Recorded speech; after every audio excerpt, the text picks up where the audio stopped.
Good morning, everybody. Welcome to today's session of Family Story Times on Race and Diversity. I'm Sierra Williams, the children's librarian at the Red Bank Public Library, but I'm not in Red Bank today. You know that we took a break from this program in July, but instead of me reading to you, the library did offer an excellent family read-along. We gave away all of our read-along kits to local families that included this book called Can I Touch Your Hair?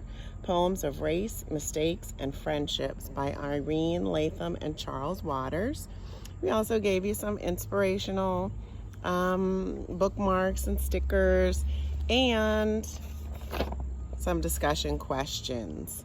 And I hope that you took advantage of that opportunity to read together and to talk together about issues of race and diversity and identity and inclusion, because that's what this program is all about. And we've been doing this for over a year now, and I just think it's so important that young families have these kinds of conversations together, just like you talk about so many other things that are important to you as families and as individuals as you grow up.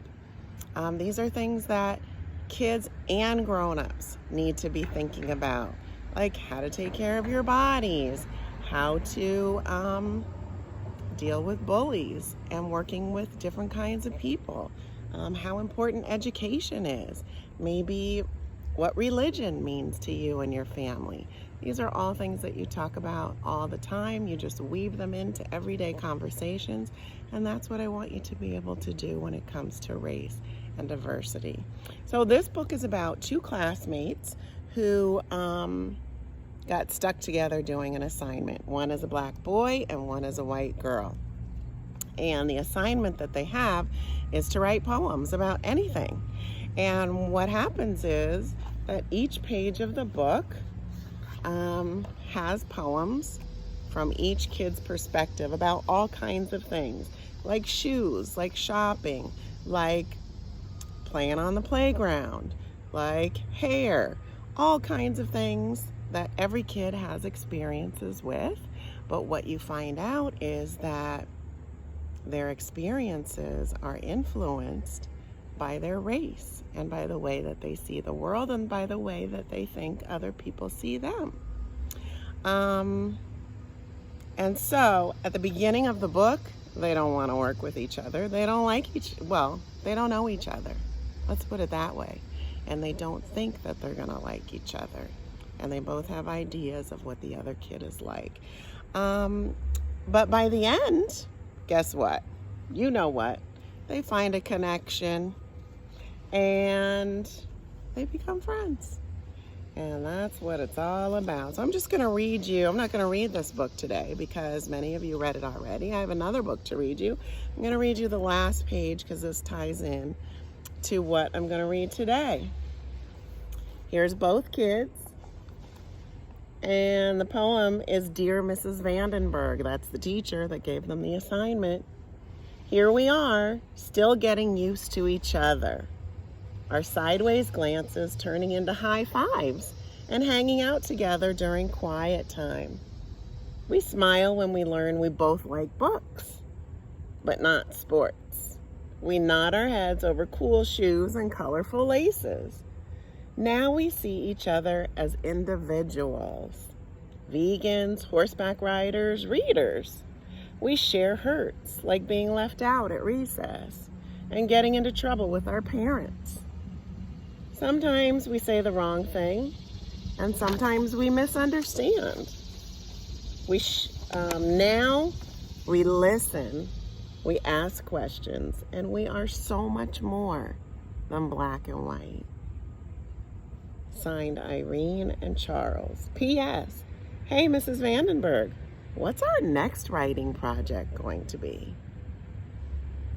So I think this is really great because you do see the connections that the kids made, and they even realized that they have become friends and that they have so much in common. And so this is what we're talking about today, making friends. Making friends. Sorry, I'm looking at my notes because I'm not home today. Let's see what I wanted to say. Oh, these are some of the overriding principles that we've talked about in this program. Number one is that even though we all look different on the outside, no matter who we are, there's nobody else in the world that looks exactly like us, right? We all look different on the outside, but on the inside, we're alike in so many ways, right? We all have feelings. We all have families. We all have people that we love and people that love us. We all eat food. We all need sleep. We all have things that we like, and you get the idea. So by sharing our stories, we get to find that out. And when I say sharing stories, I'm not talking about, once upon a time and the prince and the princess or the three little pigs. I'm talking about sharing stories about yourself, the things that make you who you are, where you're from, where you want to go in life, what you like, what you don't like, who you love, who loves you, what do you believe. These are the kinds of things that you share, and when you share with other people and they give back to you, that's when you find the connection with each other and we discover what we have in common. And so that's how we make friends. That's how we make friends. And that's how we grow our circle. And that's what this story is about that I'm going to read to you today. It's called The Circles All Around Us. And it's written by Brad Montague. And it's kind of a simple book. And that's okay because the message is one that applies to everybody. The circles all around us. Says for all the kids making the world better right where they are. We begin by drawing a circle on the ground along each shoe.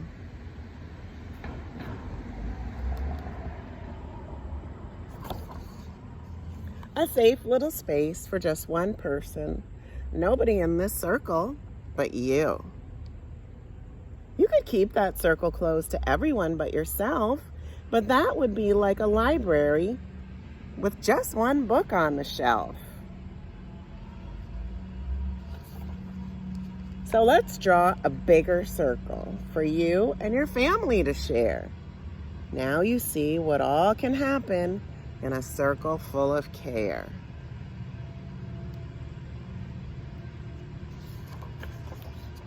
It's getting noisy out here, I'm sorry. It becomes a happier circle as more loved ones come to stay. Here's Granny Dot and Papa Bit, Barkley the dog, Uncle Hank, great-grandmom, and a new baby cousin. See all the people in the circle, and the circle is getting bigger. It's growing. And wouldn't it be even better if all your friends could come and play? Yeah. So you stretch and draw your circle even bigger than it's been, and let a few more people know they're welcome to come in.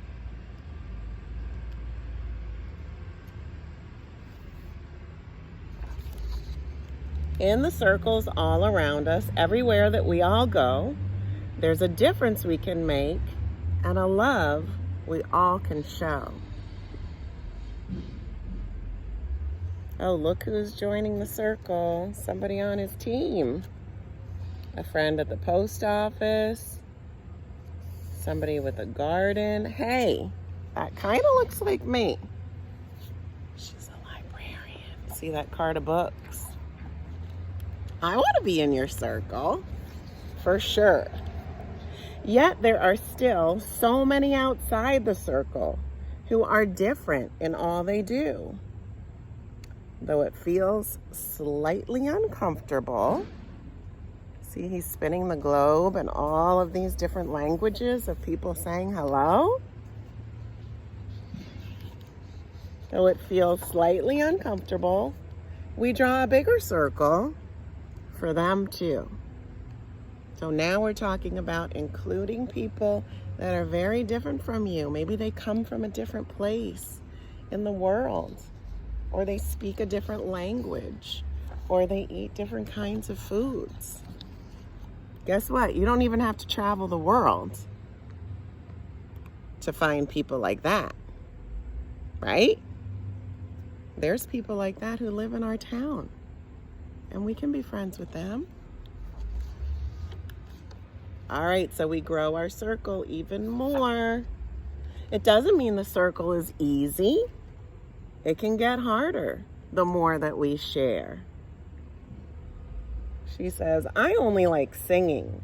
I only like sports. I only wear dresses. Oh, I like old comfy shorts. I'm team cake. I'm team pie. I'm really outgoing. Well, I'm quiet and shy. But wonderful things can happen when love is known and felt. Friendship donuts. I guess everyone likes donuts. As time passes, our eyes open. We see others we really care for. And that's when we ask ourselves, well, what's the circle really there for? See all the circles? But do you see how they overlap? Because I can be in my circle, and you can be in my circle, and I can be in your circle. So let us create bigger circles all around us for the rest of our days. Let our caring ripple out in a million different ways.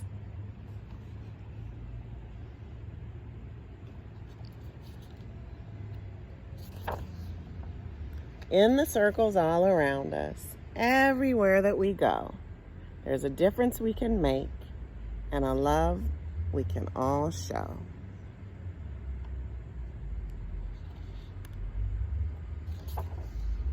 As our circles grow and we watch them wonder-eyed,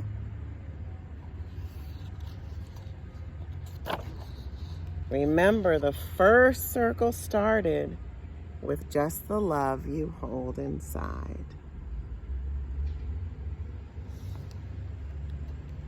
Nice. I put on my shirt. You can't really see it today. It says, show more love. Well, you know I like that story. Talking about circles and growing our circles. And I didn't tell you where I am today yet. So my family is still on vacation or on a vacation, and I'm sitting at the college where I'm getting ready to drop off my youngest daughter to go to school. And so I thought this was a perfect place to talk about making friends, because even though she's a big kid, she's going to be in this new place and she's not going to know anybody, and she's going to have to make some new friends. And you're getting ready to start school. There's going to be new kids at your school that you don't know, and they may not know anyone, and they may be looking for friends. And so this is the perfect time to talk about growing our circle and making new friends. And remember, this is not just for kids. Even though grown-ups are not going to school, we meet new people every day. At work, in the store, in different organizations that we're a part of. And so we all of us have opportunities to reach out and make a connection with somebody new. What I wanted to say is that I want you to be intentional about it. Like, that means do it on purpose. All of us are, when we make friends with people, sometimes it's so easy because we meet somebody that is really a lot like us. Maybe they come from the same town, or we play on the same team, We love the same video games. We're in the same club. And we already have things in common that make us like instant friends. And that's awesome. And that's great. It's always good to make new friends. The more, the merrier. But to be intentional means to do something on purpose. And so I want you to be intentional about looking outside of those people that you're naturally attracted to and say, oh, that person over there is sitting all by themselves at lunchtime. Or there's a new kid in my class and they look lonely. How can I reach out to them? All you have to do is introduce yourself. Hi, my name is Sierra. What's your name? I like this. What do you like? I'm having this for lunch. What are you having for lunch? You just start a little conversation. And you're not going to become BFFs just like that. It takes time. But you just keep chipping away and have a conversation every day or whenever you see that person. And slowly, slowly over time, you'll start sharing more and more with each other.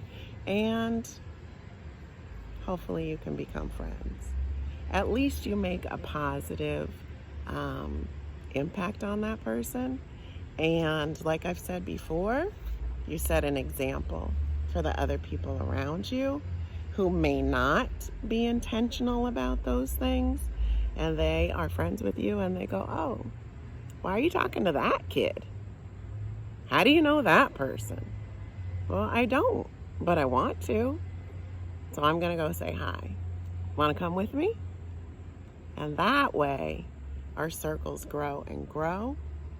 And once I'm in your circle, then guess what? Maybe you will introduce me to your other friends. And our circles will just keep growing and growing. Our connections will get bigger and bigger. And that's how we spread more love and peace in the world. And, you know, I love that. So I don't have my library stuff. I don't have my peace and love sign, but I'm going to do this for love, and I'm going to do this for peace. This is how we used to do it when I was a kid. 2 fingers up like that means peace, man. So peace and love. You guys take care. I'll see you next month, and I hope you're doing well, and go out and make a new friend. All right? Bye, everybody.